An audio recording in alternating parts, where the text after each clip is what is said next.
Hey everyone, Travis here on day 2 of World Championships. I'm actually here with nRated following their unfortunate loss earlier. nRated, there's a lot to talk about. I don't know how much we need to get into everything, but first off, what are your thoughts on the decision by Riot to inflict, like the 3-game penalty? We have chosen to accept that because it was simply too much. I think the toxicity that came up from Sven in that time was just too much, and it was just over the top. What people have to realize is that he didn't choose the name in any sort of offensive way, or he didn't try to offend anyone, and he was overwhelmed by the whole incident itself. I think all the bad tweets and everything that came towards him, I think he took that very bad on his shoulders, and we all knew that he was sorry and he didn't want it, but I don't know, ignorance has to be paid for, so we had to accept it, and I felt like it was definitely justified in a way. Well, you guys are now in this weird position where you just played these 3 games. Now you have to switch over to a jungler you haven't been using. Was there any thought at all of maybe, okay, we haven't been using him, so maybe we keep playing with our sub, or what's going on there? Well, we have missed out on a lot of team dynamic, switching Sven out. I think the calls were a bit different. Gilles is a very vocal guy, so he tried to make many decisions for the team, which was, in our part, not the best one, because he was making decisions that usually others would have taken differently in a way. He's not to blame for those losses. I think that as a team it was very hard to adapt with a new jungle if you see that we're on a world stage. So all the international teams came here with a lot of preparation in their backs, so they were on point and we were just slightly off. Therefore, I think those matches, if we won one, we could have been lucky, but it just went down as it was. I think swapping back to Sven, which we do, will help us come back into shape, and we might show up in the last 3 matches better than we were before. Also, there's a lot of tactical side. I think Gilles didn't have that much insight, and we weren't confident in lane swapping, for example. So what happened these games is basically just a result of miscommunication and a lot of we just played with another guy, and it just completely changed the team dynamic. So we're just going back to Sven and try to show our potential to the world and see maybe someone will agree on us that we should have performed better in a way if we had him. But there's no way around it. We had to accept it, and yeah, let's just move on from here.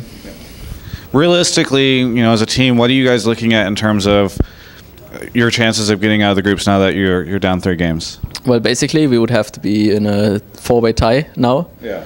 TSM had to lose against TPA, and they have to win against Royal Club, while Royal Club has to lose to TPA. Yeah. So it starts getting really strange in the whole dynamic of the group. I think it's unlikely, but it's happenable. So we haven't lost all of our hope, but it looks a lot worse than we thought we would be coming into this, seeing the group draw. I think we felt very confident having that group draw, and if we had our main roster, we would have had a really bad, we would have given at least teams a run for their money, not like now where we're just kind of shaky in all sense.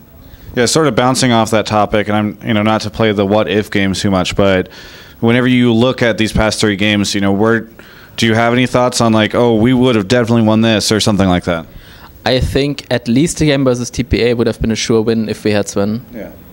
Hey, you guys actually had a very interesting game against Royal Club, and I think people weren't really expecting to see that much of a fight out of you guys. What was your take on that game?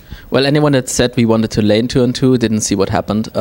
I felt like Janna was going into vision from bot lane, so they kind of showed their way bot lane, which was way too obvious. So we were already in the mindset, okay, no way they're going to lane bottom since they showed, but in the end they came here. So either they completely outbrained us and just have won that mind game, or on the other hand, they were just really unfortunate that they showed and didn't see it and just said, okay, we lane bottom anyways. Yeah.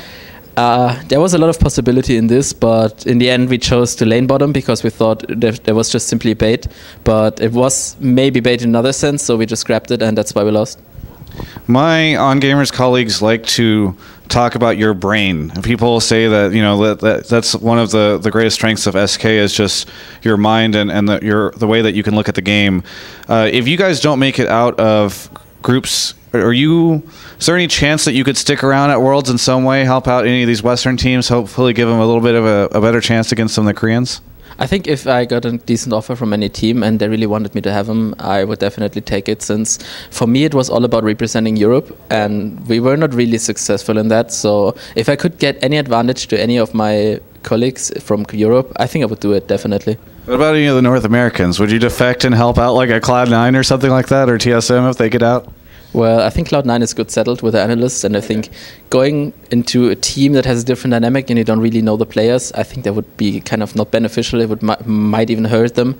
But I don't know. It just depends. I would say NA is not the same region, so I would probably refuse and just to take that time off instead. But if I can stick around and help another team out from Europe, I would do it. Okay.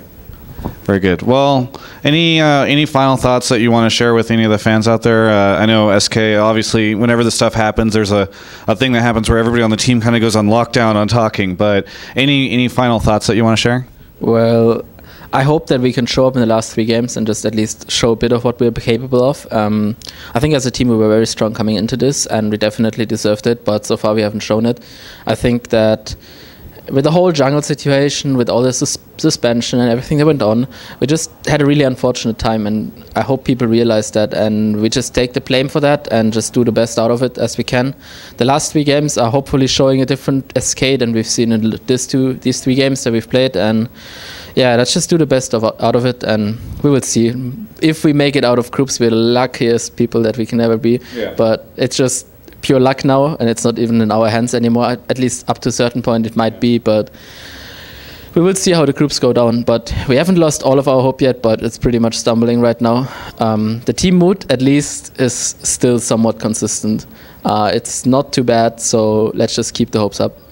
Well, at the very least, or even if you guys can't make it out of groups or you don't make it out of groups, you guys still have a way of leaving your mark on Worlds. You can possibly impact who does. So we'll have to see how that happens over the next couple of days. Thank you so much for the interview. Really good to talk to you. And I know I legitimately mean thank you, because I know oftentimes it's very easy after a loss or whatever to decline the interview. So I really appreciate it.